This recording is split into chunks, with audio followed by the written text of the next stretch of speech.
За баярлалаа. За орж иж байгаа хуулийг дэмжиж байгаа. За одоо яг тэр бие хамгаалах зорилгоор одоо чон алсан тохиолдол манай Баян-Илгийн аймагт л болсон л да. Баян-Илгийн аймгийн Ногоонор сумын Улаанхад дээр болсон явдал. Нэг эмэгтэй одоо нөхрөө хамгаалаад гуулуу зар зохиж алсан тохиолдол шүү дээ.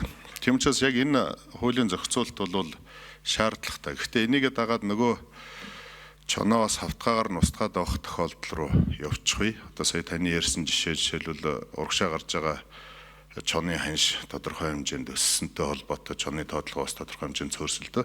Гэхдээ бид нар одоо нэг хүн чонд бариулцсны дараа амаа бариад суух биш. Одоо би энэ чоныг алчвал торгуулж штэ гэж бодоод нөгөө нь алахгүй байж байгаад өөрөө алуулчих вэ. Тийм учраас энэ орж ирж байгаа нэмэлт өөрчлөлтийг дэмжиж байна. Тэгээ байгаль орчны яамнаас ер нь нэг зохицуулах ёстой зарим зохицуултууд бас байгаад байгаа юм.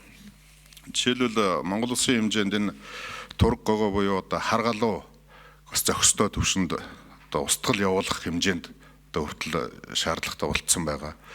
За зарим нэг аймаг орон нутгаас тарвгыг нүүлгэн шилжүүлэх байдаг юм уу? Бусад одоо тарвгагүй газар руугаа нүүлгэн шилжүүлэх харилцаа энэ төр сүүлийн үед бас гайгүй яваад байх шиг байгаа. За манай Баян-Илгийн аймгийн хувьд бол тарвганы тоо хэмжээ, тэр хамарсан нутаг дэвсгэрийн хэмжээ, дээрэс нь одоо янгир ямаа бол маш их өрдсөн шүү дээ. За аргалын хувьд ч гэсэн 3 жилийн өмнө болсон зууданд Баян-Илгийн аймгийн Булган суманд одоо сүргээрээ зууданд аргал жишээлбэл өргөдсөн. За энийг мэдээж яриг одоо хамгаалах өвс тэжээлэр одоо яах байдгийг энэ чинь нэг гэрээ контракт энэ төр хийгээд байдаг байсан хүмүүс манай байгаль орчны яамны хүмүүс хэлээд байгаа шиг байна.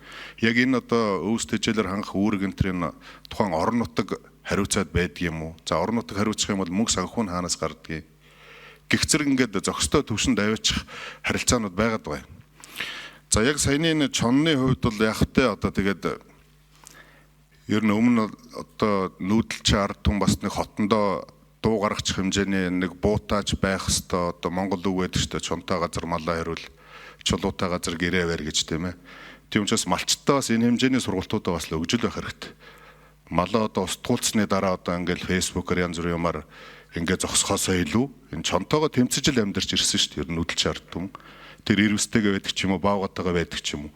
Зэрэгцэж амьдрал тэмцээл өөрсдөө хамгаалах хэмжээнд л байсан. Тийм учраас энэ зэргийн бас харилцаануудыг бас манай хөдөө аж ахуйн байнгоор одоо залуу малчтын чуулга уулзалт энэ төр бас хийдэг тийм ээ. Мал ахуу одоо өөрсдөө хамгаалах хэмжээний сургалтууд ч гэсэн ер нь байж явах хэрэгтэй юм шиг байна. За тийм учраас энэ тург гогоо энэ тарвганы янгирын зохистой төвшөнд байлгах төр манай яам маань ямар бодлоготой байгаа гэдгийг сонсч.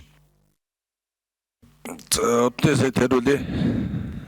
За тэгэхээр энэ Төрөмс хууль санаачлагч Амланбаатар гişh байсан энэ чон агнсан гэдэг үгэн дээрээ бас бид бодох хэрэгтэй бах тий агнсан гэдэг чинь тусгай одоо бэлдэж ясан. Энэ бол арай өөр хэллэгээр байх хэрэгтэй мó энийг хуулийн одоо тэр хэллэгээр нь за бусад хуулийн уялдааг хангаарай гэдэг би хэлсэн. За сая Авбакер гишүүний асуусан асуулт бол тэр байгалийн тэнцлийг хангах үүднээс энэ бүх тоо толгойг зохицуулах арга хэмжээ авах бүх юм хуулийн залтууд нь бол байгаа. За хар галуун дээр бол нэг асуудал үүсэж байгаа. За би бол өөрөө ингээд яг энэ мэрэгжлийн хүн биш мэрэгжилтнүүдтэй уулзахаар юу гэж ярьдаг вэ гэхээр үгүй хар галууг устгахгүй. Ягаад гэхээр эн чинь байгалаараа өөрөө зохицуулдаг юм аа. Тэгээ ингээд хүчээр устгах гэдэг юм байхгүй гэхээр би юу гэж маргадаг вэ гэхээр үгүй эн чинь хитрхи их болчоод байна. Тэгээд эн чинь загсыг бүр одоо бүр үнэхээр байхгүй болгож гин тэр тухайн аймаг нутгийн иргэдээс нь надад ингээ маш их гомдол ирээд байна гэд энэ дээр бол яг нөгөө мэрэгжлийн хүмүүс мэрэгжлийн бус гэдгээр иргэн хүмүүсийн хоорондох нэг юм одоо ойлголтын зөрүү байдаг.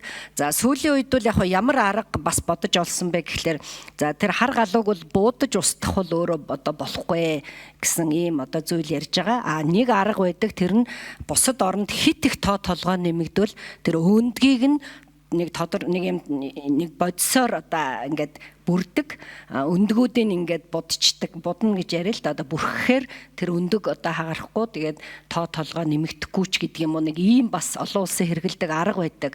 Тэгэхээр энэ мэрэгжилтнүүдийн энэ үг ягаад бид нар бас энэ дээр зохицуулт хийхгүй бол үнэхээр энэ дээр маш том асуудал бол яриад байгаа. За тарга болон бусад одоо амтан их үрдсэн газар бид нар хувийн хвшлүүдтэй ярьж байгаа. Хувийн хвшлүүд бас хүсэл тавиад бид нар хамтраад энэ өөр газар нүүлгэн шилжүүлэхдээ одоо тодорхой хувийн хвшлүүд зардал мөнгөний өөрсдөө гаргаад ингээд зохицуулах ийм ажлыг бол санам бичгүүд байгуулад ингээд хамтраад хийгээд явж байгаа. Гол нь би Амгаланбаатар гишүүний юугийн дэмжиж байгаа гэхээр нэг иргэн хүнд ойлгомжтой л хууль байгээ, ойлгомжтой.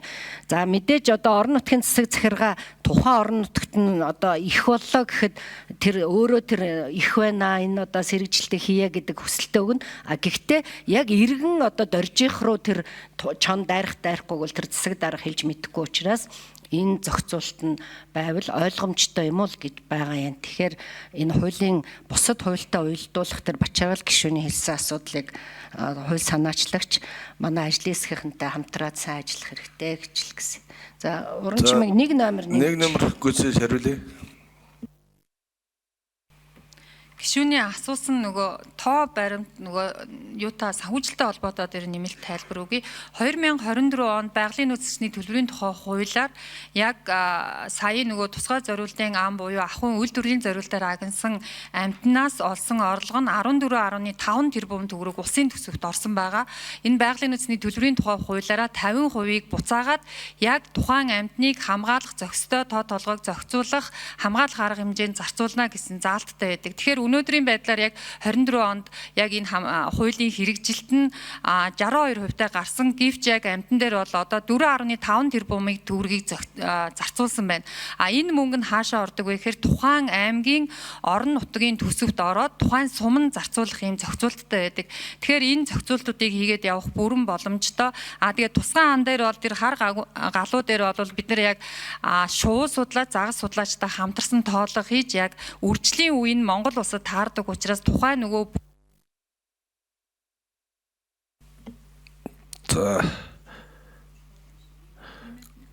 гүйцээж хариулъя. 1 номер. за яг тэр үржлийн үед нь таардаг учраас популяц маш ихээр нөгөө харагдаж байдаг учраас энэ дээр яг сайдыг хийснээр бид нар бас ийм хамтарсан ийм судалгаа хийгээд тэгээд зохистой одоо агнах тоо толгойг тэнцвүүлэх зохицуултыг хийхээр энэ жил бас ингээд төлөвлөсөн байгаа. За тарга нутагшуулах ажлыг бол ялангуяа алтай таргыг нутагшуулах ажлыг бол байгаль орчны яам сүүлийн 4 жил бол маш амжилттай явуулж байгаа.